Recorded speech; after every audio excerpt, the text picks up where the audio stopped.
ಶಿವದೇವಾಲಯಲ್ಲಿ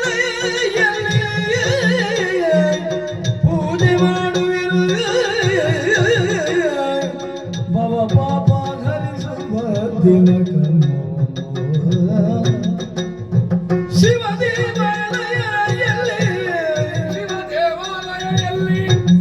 ಅವನದು ಇಲ್ಲ ಇಲ್ಲ ಇಲ್ಲ ಎನ್ನಲು ಯತಿವರನ್ನು ಶಿವಗಿಗ ಬಿರಗನೆ ಮಾರ ಭಿಕ್ಷೆಯನು.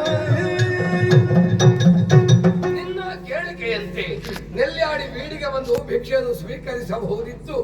ಆದರೆ ನನ್ನ ಜೀವನದಲ್ಲಿ ನಾನೊಂದು ಕ್ರಮವನ್ನು ಇಟ್ಟುಕೊಂಡಿದ್ದೇನೆ. ಏನದು? ಭಿಕ್ಷೆಯನ್ನು ಸ್ವೀಕರಿಸುವ ಮೊದಲು ಶಿವನನ್ನು ಪೂಜಿಸಬೇಕಾಗಿದೆ. ಇಲ್ಲಿ ಶಿವದೇವಾಲಯ ಎಲ್ಲಿದೆ?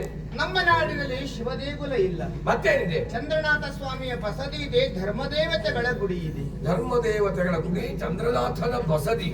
ನನಗೆ ಬೇಕಾದ ಶಿವ ದೇವಾಲಯ ಎಲ್ಲಿ ಇಲ್ವೋ ಅಲ್ಲಿ ನಾನು ಭಿಕ್ಷೆಯನ್ನು ಸ್ವೀಕರಿಸಲಾರೆ. ಇಲ್ಲಿಗೆ ಬಂದ ತಪ್ಪಿಗಾಗಿ ಈ ದಿವಸ ಉಪವಾಸವಾಗಿರುತ್ತೇನೆ. ಈಗಲೇ ಶಿವಗೃಹವ ನಿರ್ಮಾಣವ ಹೇಗೆ ಮಾಡ್ತಿರು ಯೋಗಿ ಚಂದ್ರನಾಥ ಅನ್ನದಾನ ಸಾಗಿಸು ನೀನೇನೋ ಅತಿಥಿಗೆ ಸತ್ಕಾರವ ಮಾಡದೆ ನಾನು ಅತಿಕರಿಸನು ಪೂಜ್ಯವ ಯೋಗಿ ಚಂದ್ರನಾಥ ಅರಹಂತ.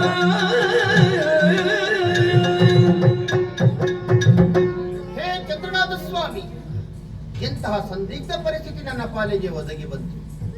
ಸದಾಕಾಲ ಅನ್ನದಾನದಿಂದ ಪ್ರಸಿದ್ಧಿಯನ್ನು ಹೊಂದಿದ್ದು ನಮ್ಮ ಈ ಕುಡುಂಬಪುರ. ಇಂದಿನ ದಿವಸ ಶಿವಯೋಗಿಯವರವರು ಉಪವಾಸದಿಂದ ಹೋಗುವಂತಹ ಸ್ಥಿತಿ ಒದಗಿ ಬಂತಲ್ಲ.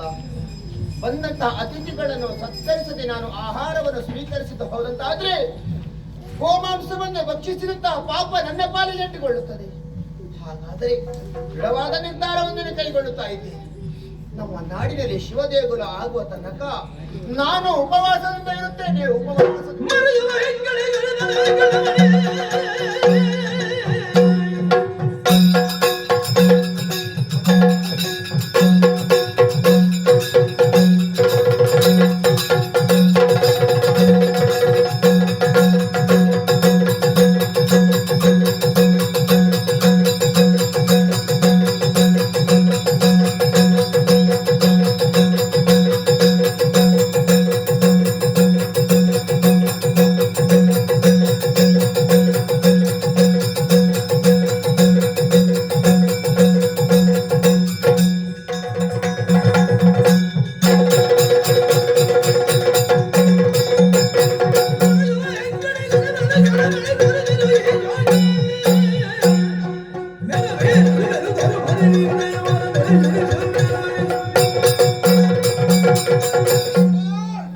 ವಂದಿಸಿಕೊಂಡಿದ್ದೇನೆ.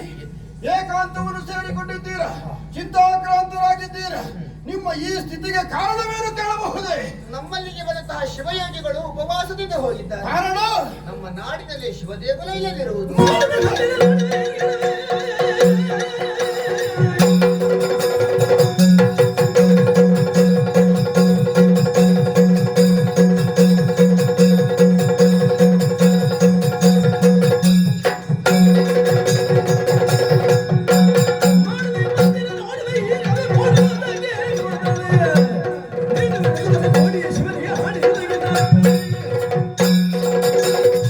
ರಾತ್ರಿ ಬೆಳಗಾಗುವುದರೊಳಗಾಗಿ ನಮ್ಮನಂತಹ ಕುಟುಂಬ ನಾಡಿನಲ್ಲಿ ಶಿವ ಮಂದಿರದ ನಿರ್ಮಾಣ ಮಾಡುತ್ತಾನೆ. ಆ ಕಾರ್ಯ ನಿನ್ನಿಂದ ಸಾಧ್ಯವೇ ಅಣ್ಣ? ಅಸಾಧ್ಯವಾಯಿತು ಅಂತಾದ್ರೆ ತಮಗೆ ಮುಖ ತೋರಿಸಲಾರೆ. ಯಾವ ಧೈರ್ಯದಿಂದ ಈ ಮಾತನ್ನು ಹೇಳುತ್ತಾ ಇದ್ದೆ ಎಂಬುದಾಗಿ ನನಗರ್ಥವಾಗುತ್ತಾ ಇಲ್ಲ. ನೀ ಮಾಡುವಂತಹ ಕಾರ್ಯಕ್ಕೆ ಚಂದ್ರನಾಥ ಸ್ವಾಮಿ ಧರ್ಮದೇವತೆಗಳ ಸಂಪೂರ್ಣ ಅನುಗ್ರಹ ಸಿಗಲಿ. ಹೋಗಿ ಬಾ. ನಿಶ್ಚಿಂತರಾಗಿದ್ದುಕೊಳ್ಳಿ, ಹೋಗಿ ಬರ್ತೇನೆ.